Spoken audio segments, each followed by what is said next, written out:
Hi friends, ഞാൻ bright. ഈ Keralam online സർവീസിലേക്ക് എല്ലാവർക്കും സ്വാഗതം. സ്റ്റേറ്റ് സെൻട്രൽ ഗവൺമെൻറ് പെൻഷൻ വാങ്ങുന്നവർ ജീവിച്ചിരിപ്പുണ്ട് എന്ന് സാക്ഷ്യപ്പെടുത്തുന്നതിന് വേണ്ടി എല്ലാ വർഷവും ലൈഫ് സർട്ടിഫിക്കറ്റ് സമർപ്പിക്കേണ്ടതുണ്ട്. മൊബൈൽ ഉപയോഗിച്ച് വീട്ടിലിരുന്ന് തന്നെ ഈ ഡിജിറ്റൽ ലൈഫ് സർട്ടിഫിക്കറ്റ് നമുക്ക് സബ്മിറ്റ് ചെയ്യുവാൻ സാധിക്കും. അതെങ്ങനെയെന്നാണ് ഇന്നിവിടെ നോക്കുന്നത്. ട്രഷറിയിലും ബാങ്കിലുമൊന്നും ക്യൂ നിൽക്കാതെ ജീവൻ പ്രമാൺ മൊബൈൽ ആപ്ലിക്കേഷൻ ഉപയോഗിച്ച് നിമിഷങ്ങൾ കൊണ്ട് തന്നെ നമുക്കിത് സബ്മിറ്റ് ചെയ്യുവാൻ സാധിക്കും. ഇത്തരത്തിൽ കേന്ദ്ര സംസ്ഥാന ഗവൺമെൻറ്റുകളുടെ 30ലധികം വിവിധ ഡിപ്പാർട്ട്മെൻറ്റുകളുമായി ബന്ധപ്പെട്ട ഓൺലൈൻ പ്രോസസ്സുകളടങ്ങിയ 100 കണക്കിന് വീഡിയോകൾ ചാനലിൽ ലഭ്യമാണ്. നിങ്ങൾ ഇതുവരെയും ചാനൽ സബ്സ്ക്രൈബ് ചെയ്തിട്ടില്ലെങ്കിൽ ദയവായി ഒന്ന് സബ്സ്ക്രൈബ് ചെയ്തേക്കുക. കൂടാതെ വീഡിയോ ഇഷ്ടപ്പെട്ട ലൈക്ക് ചെയ്യാനും മറക്കാതിരിക്കുക. ഇനി നമുക്ക് നേരെ വീഡിയോയിലേക്ക് കടക്കാം. ഇതിനായി നമ്മൾ ആദ്യം ഇൻസ്റ്റാൾ ചെയ്യേണ്ടുന്ന mobile application Aadhaar face RD ആണ്. ഫേസ് സ്കാൻ ചെയ്ത് റെക്കഗ്നൈസ് ചെയ്യാനുള്ള ആധാർ അതോറിറ്റിയുടെ ആപ്ലിക്കേഷനാണ്. ഇതിനായിട്ട് പ്ലേ സ്റ്റോർ എടുത്ത ശേഷം താഴെ സെർച്ച് ബട്ടൺ കാണാം. അവിടെ പ്രസ് ചെയ്തതിന് ശേഷം മുകളിൽ കാണുന്ന സെർച്ച് ബാറിൽ ആധാർ ഫേസ് RD എന്ന് ടൈപ്പ് ചെയ്താൽ താഴെ ഡൗൺലോഡ് ചെയ്യാനുള്ള ലിങ്ക് വരും. ഇവിടെ ഇൻസ്റ്റാൾ എന്ന ബട്ടണിൽ പ്രസ് ചെയ്ത് ഡൗൺലോഡ് ചെയ്ത് ഇൻസ്റ്റാൾ ചെയ്താൽ മാത്രം മതി. ഓപ്പൺ ചെയ്യേണ്ടെന്ന ആവശ്യമൊന്നുമില്ല. മൊബൈലിൽ ഇൻസ്റ്റാൾഡ് ആയിരുന്നാൽ മാത്രം മതി. ഇതിപ്പോൾ ഇവിടെ ഇൻസ്റ്റാൾ ആയിട്ടുണ്ട്. ഇനി നമുക്ക് ജീവൻ പ്രമാൺ ആപ്പ് ഡൗൺലോഡ് ചെയ്ത് ഇൻസ്റ്റാൾ ചെയ്യേണ്ടതുണ്ട്. ഇതിനായി വീണ്ടും പ്ലേ സ്റ്റോർ എടുത്ത ശേഷം ജീവൻ പ്രമാൺ എന്ന് ടൈപ്പ് ചെയ്യുമ്പോൾ തന്നെ ജീവൻ പ്രമാൺ ലൈഫ് സർട്ടിഫിക്കറ്റ് എന്നവിടെ വരും.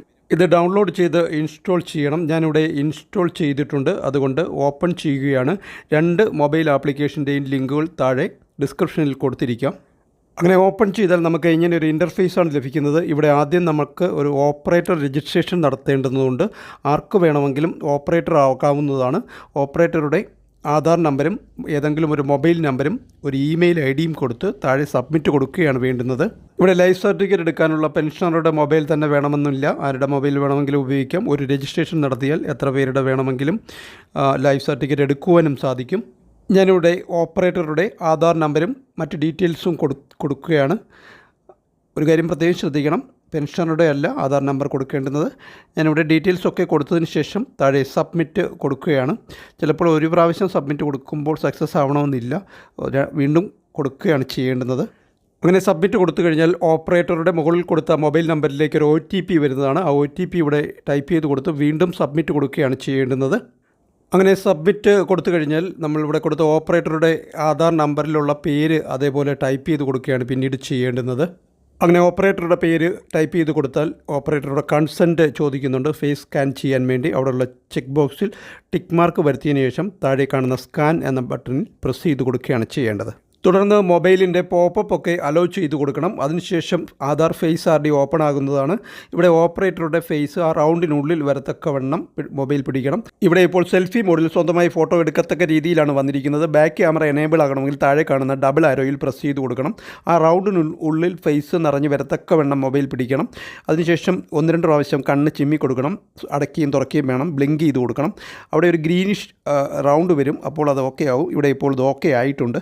അതിനുശേഷം നമ്മൾ കുറച്ചൊന്ന് വെയിറ്റ് ചെയ്ത് കൊടുക്കണം. അത് ഓട്ടോമാറ്റിക്കായിട്ട് റീഡയറക്റ്റ് ചെയ്ത് പെൻഷനറുടെ ഡീറ്റെയിൽസ് കൊടുക്കത്തക്ക ആ പേജിലേക്ക് എത്തിച്ചേരും. ഇവിടെ ഇപ്പോൾ പെൻഷനർ ഐഡൻറ്റിഫിക്കേഷൻ പേജിലേക്ക് എത്തിച്ചേർന്നിട്ടുണ്ട്. ഇവിടെ നമ്മൾ വീണ്ടും നേരത്തെ ഓപ്പറേറ്റർ ആധാർ നമ്പറാണ് കൊടുത്തതെങ്കിൽ ഇവിടെ ഇപ്പോൾ പെൻഷനറുടെ ആധാർ നമ്പറാണ് കൊടുക്കേണ്ടുന്നത്. ആദ്യം അവിടെ കാണുന്ന കണ്ണിൻ്റെ പടത്തിൽ പ്രസ് ചെയ്താൽ നമ്മൾ കൊടുത്ത ആധാർ നമ്പർ കറക്റ്റാണോ എന്ന് പരിശോധിക്കാൻ പറ്റും. അതിനുശേഷം തൊട്ട് താഴെ മൊബൈൽ നമ്പരും അതിനും തൊട്ട് താഴെയായിട്ട് ഇമെയിൽ ID കൊടുക്കണമെന്ന് നിർബന്ധമില്ല. അതിനും തൊട്ട് താഴെയായിട്ട് കാണുന്ന സബ്മിറ്റിൽ പ്രസ് ചെയ്ത് കൊടുക്കുകയാണ് അടുത്തതായിട്ട് ചെയ്യേണ്ടത്. ഞാനിവിടെ പെൻഷനറുടെ ഡീറ്റെയിൽസൊക്കെ ടൈപ്പ് ചെയ്ത് കൊടുത്ത് സബ്മിറ്റിൽ പ്രസ് ചെയ്ത് കൊടുക്കുകയാണ്. തുടർന്ന് നേരത്തെ വന്നതുപോലെ മുകളിൽ കൊടുത്ത മൊബൈൽ നമ്പറിലേക്ക് ഒരു OTP വരുന്നതാണ്. ആ OTP വീണ്ടും അവിടെ ടൈപ്പ് ചെയ്ത് കൊടുത്തതിന് ശേഷം തൊട്ട് താഴെ കാണുന്ന സബ്മിറ്റിൽ ഒരിക്കൽ കൂടി പ്രസ് ചെയ്ത് കൊടുക്കുകയാണ് ചെയ്യേണ്ടത്.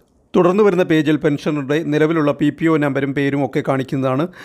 PPO നമ്പർ മാറിയിട്ടുണ്ടെങ്കിലോ പുതിയത് കൊടുക്കണമെങ്കിലോ അവിടെ add new pension PPO note in list എന്നുള്ള ലിങ്കിൽ പ്രസ് ചെയ്ത് പുതിയത് കൊടുക്കാം. അതേസമയം നേരത്തെ ഇതൊക്കെ കറക്റ്റായിട്ട് ആഡ് ചെയ്ത് കൊടുത്തിട്ടുള്ളവർക്ക് ഇവിടെ കറക്റ്റായിട്ട് അതൊക്കെ വന്നിട്ടുണ്ടാകും. നെക്സ്റ്റ് സ്റ്റേജിലേക്ക് അവർക്ക് പോകാവുന്നതാണ്. ഞാനിവിടെ അടുത്തതായിട്ട് സർവീസ് ടൈപ്പാണ്, പെൻഷൻ ടൈപ്പാണ് കൊടുക്കേണ്ടുന്നത്. അവിടെ EPS പെൻഷൻ EPFൻ്റെ EPS ഉണ്ട്, ഫാമിലി ഉണ്ട്, അതേഴ്സ് ഉണ്ട്, സർവീസ് ഉണ്ട്.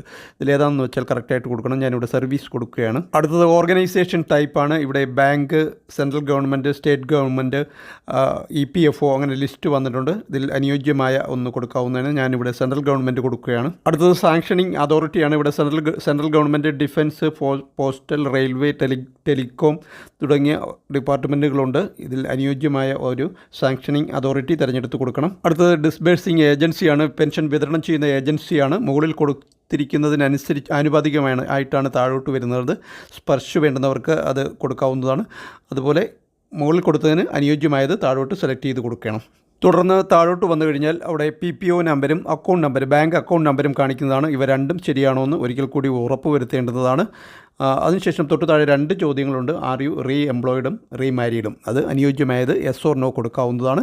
അതിനുശേഷം ഇവയെല്ലാം ശരിയാണെന്നെങ്കിൽ ശരിയായിട്ട് കൊടുത്തതിന് ശേഷം താഴെ കാണുന്ന നെക്സ്റ്റിൽ പ്രസ് ചെയ്ത് നമുക്ക് അടുത്ത സ്റ്റേജിലേക്ക് പോകാവുന്നതാണ്. തുടർന്ന് ഒരു പ്രിവ്യൂ ലഭിക്കുന്നതാണ്. നമ്മൾ നേരത്തെ കൊടുത്തതിൻ്റെയൊക്കെ ഒരു പ്രിവ്യൂ ആണ് ഇവിടെ ലഭിക്കുന്നത്. എല്ലാം ശരിയാണോ എന്ന് ഒരിക്കൽ കൂടി ഉറപ്പ് വരുത്താവുന്നതാണ്. അതിനുശേഷം സബ്മിറ്റ് കൊടുക്കുകയാണ് ചെയ്യേണ്ടത്. ശരിയാണെങ്കിൽ ഇവിടെ സബ്മിറ്റ് കൊടുക്കുമ്പോൾ എന്തെങ്കിലും പോപ്പപ്പ് വിൻഡോ വരികയാണെങ്കിൽ വായിച്ചു മനസ്സിലാക്കി യെസ് ഓർ നോ അനുയോജ്യമായത് കൊടുക്കേണ്ടതാണ്.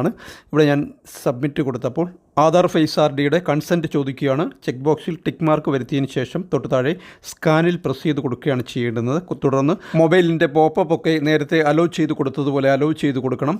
അതിനുശേഷം കുറച്ചൊന്ന് വെയിറ്റ് ചെയ്യണം. അതിനുശേഷം ഫേസ് RDയുടെ നിർദ്ദേശങ്ങൾ വരുന്നതാണ്. നല്ല പ്രകാശമുള്ള സ്ഥലത്ത് നിന്ന് വേണം ഈ ഫോട്ടോ എടുക്കേണ്ടുന്നത്, ക്യാപ്ചർ ചെയ്യേണ്ടുന്നത്. നിറമുള്ള സൺഗ്ലാസുകളൊന്നും ഉപയോഗിക്കാൻ പാടില്ല തുടങ്ങിയ നിർദ്ദേശങ്ങളാണ്. അതിന് താഴെയായി ഒരു ചെക്ക് ബോക്സ് കാണാം. ആ ചെക്ക് ബോക്സിൽ ടിക്ക് മാർക്ക് വരുത്തിയതിന് ശേഷം തൊട്ട് താഴെ പ്രൊസീഡ് കൊടുത്ത് മുന്നോട്ട് പോകണം. ഇനി നമ്മൾ പെൻഷൻ വാങ്ങുന്ന ആളിൻ്റെ ഫേസ് സ്കാൻ ചെയ്യാനുള്ള പ്രോസസ്സിലേക്കാണ് പോകുന്നത്. തുടർന്ന് നമ്മൾ ഫേസ് ക്യാപ്ചർ ചെയ്യാനുള്ള റൗണ്ട് പ്രത്യക്ഷമാകുന്നതാണ്. ഇതിപ്പോൾ സെൽഫി മോഡ്, ഫ്രണ്ട് ക്യാമറയാണ് വന്നിരിക്കുന്നത്. ബാക്ക് ക്യാമറ ആണെങ്കിൽ ആ ഡബിൾ ആരോയിൽ പ്രസ് ചെയ്താൽ ബാക്ക് ക്യാമറ എനേബിൾ ആകും. അതിനുശേഷം ആ ഫേസ് അതിൽ നിറഞ്ഞു വരത്തക്കവണ്ണം ഗ്രീനിഷ് ആവും. ആ നിറഞ്ഞ് കറക്റ്റായിട്ട് വരുവാണെങ്കിൽ ഗ്രീനിഷ് ആവും. അതിനുശേഷം കണ്ണ് 1-2 പ്രാവശ്യം ചിമ്മി ബ്ലിങ്ക് ചെയ്ത് കൊടുക്കണം. അതിനുശേഷം അത് റീഡയറക്റ്റ് ചെയ്ത് ഓട്ടോമാറ്റിക് കുറച്ചൊന്ന് വെയിറ്റ് ചെയ്താൽ മതി. റീഡയറക്റ്റ് ചെയ്ത് സക്സസ്ഫുള്ളായ ഒരു പേജിലേക്ക് ഇതുപോലെ എത്തിച്ചേരുകയും ചെയ്യും. ഇവിടെ എഴുതിയിട്ടുണ്ട് thank you for submitting digital life certificate എന്നവിടെ എഴുതിയിട്ടുണ്ട്. തൊട്ട് താഴെ പ്രമാൺ ID അത് നമുക്ക് ആവശ്യമുള്ളതാണ്. തൊട്ട് താഴെ PPO നമ്പരുമുണ്ട്. പ്രമാൺ ID നോട്ട് ചെയ്ത് വെക്കേണ്ടുന്നതാണ്. ഇതിൻ്റെ സ്ക്രീൻഷോട്ട് എടുത്ത് സൂക്ഷിക്കുകയും ചെയ്യാവുന്നതാണ്. ഇതേ സമയം ഒരു SMS നിങ്ങൾക്ക് വന്നിട്ടുണ്ടാകും. ആ SMS സൈറ്റിൽ പ്രവേശിക്കുവാനുള്ള ലിങ്ക് ഉണ്ടാകും. ആ ലിങ്കിൽ പ്രസ് ചെയ്ത് സൈറ്റിൽ പ്രവേശിച്ച ശേഷം നമുക്കിപ്പോൾ ലഭിച്ച പ്രമാൺ ID അവിടെ ടൈപ്പ് ചെയ്ത് കൊടുത്ത് തൊട്ട് താഴെ കാണുന്ന ക്യാപ്ച കോഡും ടൈപ്പ് ചെയ്ത് കൊടുത്ത് ജനറേറ്റ് OTPയിൽ പ്രസ് ചെയ്ത് മൊബൈലിലേക്ക് വരുന്ന OTPയും ടൈപ്പ് ചെയ്ത് കൊടുത്ത് ലോഗിൻ ചെയ്ത് ജീവൻ പ്രമാൺ ലൈഫ് സർട്ടിഫിക്കറ്റ് നമുക്ക് ഉപയോഗിക്കുവാൻ സാധിക്കും. ഇതേ ലൈഫ് സർട്ടിഫിക്കറ്റ് നമുക്ക് കമ്പ്യൂട്ടർ ഉപയോഗിച്ചും ഡൗൺലോഡ് ചെയ്ത് ഉപയോഗിക്കാൻ സാധിക്കും. ഗൂഗിൾ എടുത്ത ശേഷം Jeevan Pramaan life certificate download എന്ന് ടൈപ്പ് ചെയ്ത് കൊടുത്ത് സെർച്ച് ചെയ്താൽ വെബ്സൈറ്റിൽ പ്രവേശിക്കുവാനുള്ള ലിങ്ക് ലഭിക്കും. അവിടെയും നേരത്തെ ചെയ്തതുപോലെ നമുക്കിപ്പോൾ ലഭിച്ചിട്ടുള്ള പ്രമാൺ ID അവിടെ ടൈപ്പ് ചെയ്ത് കൊടുത്ത് തൊട്ട് താഴെ കാണുന്ന ക്യാപ്ച കോഡും കൊടുത്ത് സെൻഡ് OTP കൊടുത്ത് ആ മൊബൈലിലേക്ക് വരുന്ന OTPയും ടൈപ്പ് ചെയ്ത് കൊടുത്ത് ഇതുപോലെ നമുക്ക് Jeevan Pramaan life certificate download ചെയ്യുവാനും സാധിക്കുന്നതാണ്. ഇതോടെ ഈ ഒരു വീഡിയോ ഇവിടെ പൂർണ്ണമാവുകയാണ്. വീഡിയോ ഇഷ്ടപ്പെട്ടെങ്കിൽ ലൈക്ക് ചെയ്യാനും ഷെയർ ചെയ്യാനും സബ്സ്ക്രൈബ് ചെയ്യാത്തവരുണ്ടെങ്കിൽ സബ്സ്ക്രൈബ് ചെയ്യുവാനും മറക്കാതിരിക്കുക. Thank you for watching video.